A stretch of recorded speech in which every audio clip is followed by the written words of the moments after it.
Eh bien écoutez, bonjour à tous. Heureux de vous retrouver dans cette période pas facile. Écoutez, moi je suis avec aujourd'hui Cédric Plassot pour vous parler pêche, pour vous parler produits et surtout aussi pour vous apporter un petit peu de gaieté chez vous et pour vous préparer aussi pour faire vraiment une très bonne saison.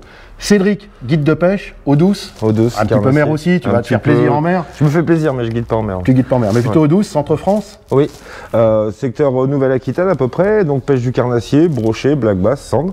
Bonjour à tous et bienvenue chez nous. Voilà, et bien écoute, maintenant on va parler pour des cannes brochées, Cédric. Exactement. Alors, qu'est-ce que tu utilises? Spinning, casting, comment tu utilises? En fait les deux. Ça va dépendre de ce que j'utilise comme leurre, ça va dépendre du secteur, ça va dépendre aussi du niveau des pêcheurs à bord sur le bateau. Donc les cannes spinning sont utilisées par la plupart du monde, les cannes casting un peu plus pour les spécialistes. N'empêche qu'on utilise un petit peu l'ensemble de la gamme suivant les types de leurres et les puissances qu'on va utiliser. Plus on va charger, plus le casting sera confort, plus on va pêcher léger, plus le spinning sera dans la précision. Leurre dur, leurre souple, un peu tout? Un peu tout, ça peut aller du petit leurre souple weightless jusqu'au gros swing bait en poisson nageur. Enfin, il faut s'adapter, il faut des cannes adaptées à nos produits, à nos leurres. D'accord. Mais écoute, moi ce que j'ai remarqué, ce que tu utilises dans la gamme et avec ton retour terrain bien entendu, parce que chez Ortirize on a beaucoup de guides de pêche avec un retour terrain qui est vraiment très sympathique. Ça nous permet d'évoluer et d'avancer bien sûr. Tu utilises un peu toutes les gammes qui sont adaptées, ouais. Parce qu'il y a une palette assez large quand même pour le brochet. Hein. Ouais, tout à fait. En fait, cette palette, elle est importante pour plusieurs choses.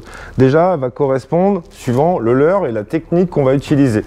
Mais ça va être aussi sur la morphologie du pêcheur. Un pêcheur qui a une taille moyenne ne va pas utiliser tout à fait la même canne et la même puissance qu'un pêcheur avec un gros gabarit. Donc on va pouvoir trouver et adapter, merci.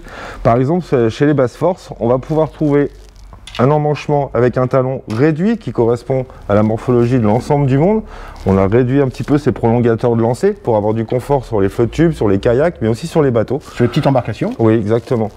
Avoir une grosse réserve de puissance, ça c'est important, mais c'est surtout une action et une sensibilité sur le 3/4 avant qui va nous permettre de vraiment percevoir ce qu'on est en train de faire. L'avantage de ces cannes-là, c'est ressentir en permanence l'action de pêche.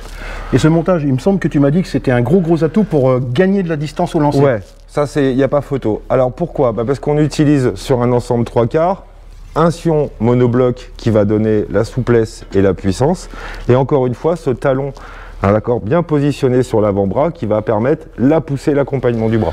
Si on peut voir la vidéo, juste la pointe du sion, si tu peux me la passer de manière à ce qu'on puisse voir. Voilà. Là, il y a vraiment de la douceur et de la souplesse, ce qui permet vraiment de pouvoir caster les leurres très loin. Ouais, et ressentir un maximum, surtout quand on pêche dans des zones un petit peu profondes, sur le pélagique, ressentir la moindre touche, c'est important. Et on retrouve sur la gamme spinning la même chose. Exactement. Morphologie différente, hein, on s'aperçoit bien qu'on n'est pas tout à fait sur les mêmes longueurs de talons. On va avoir une canne facile à prendre en main, qui va être utilisable par l'ensemble de la gamme des pêcheurs et qui va correspondre à des pêches modernes, leur soupe, leur palette ou encore des chatteurs, des cranks, des choses comme ça. Encore une fois, l'action de pointe, sur cette puissance-là, voilà, là on est sur un vrai accompagnement, puis, très confort en crank. Tout à fait. Alors, ça c'est dans la gamme basse force, ouais. Donc on est sur le milieu de gamme de la gamme, mais tu as aussi dans la gamme Red Shadow, qui est bien connue des pêcheurs, oui. Que tu affectionnes particulièrement. J'affectionne pour plusieurs raisons. Déjà, on est sur une entrée de gamme avec un petit budget, hyper accessible, ça correspond vraiment à tout le monde. On est sur un Venet 3, sur un petit produit comme ça, très léger. Comme toutes les cannes cette année. Comme toutes les cannes cette année. Venet 3, vous savez, le Venet, c'est un peu l'identité Ortirize, hein, c'est un carbone qui nous appartient. Sur ce modèle-là, on est vraiment sur des petites cannes légères.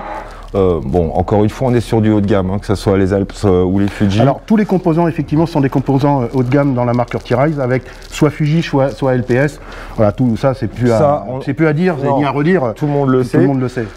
Et on retrouve encore une fois cette résonance et cette action d'accompagnement, même sur l'entrée de gamme, on se fait plaisir, mais réellement. C'est la canne qui sort le plus en code client. Et le poids? Eh oui, là on doit être à 110 grammes. Parce que bon, t'as des bras, mais on n'est pas tous comme ça. On n'est pas tous comme ça. Voilà. Donc 110 grammes dans la main sur une casting en 9,49, bon on ne trouve pas partout, hein, ça vous le savez déjà. Et surtout, cette résonance là qui est ça te plaît, moi ça me plaît. Moi je t'ai déjà vu en action. Et là tiens, je vais te sortir dans cette gamme, on va retrouver dans la gamme bien entendu Ortirize des cannes qui vont avoir un panel, je dirais de la gamme Red Shadow, basse force spéciale, les Sionalution. On a une autre jerk aussi, je sais que tu l'aimes particulièrement, celle-ci elle est là. On va retrouver, que ça soit en spinning ou en casting, vraiment des cannes adaptées pour la pêche du brochet. Oui. Bon, j'y pêche moins que toi, j'y pêche un petit peu aussi. Non, mais bien quand même. Je pense que tu as vraiment œuvré aussi pour ces techniques-là dans la marque. Et ça, je sais que vraiment les pêcheurs apprécient le fait que nous ayons ces guides de pêche qui puissent, je dirais, tester et apporter leur contribution au produit.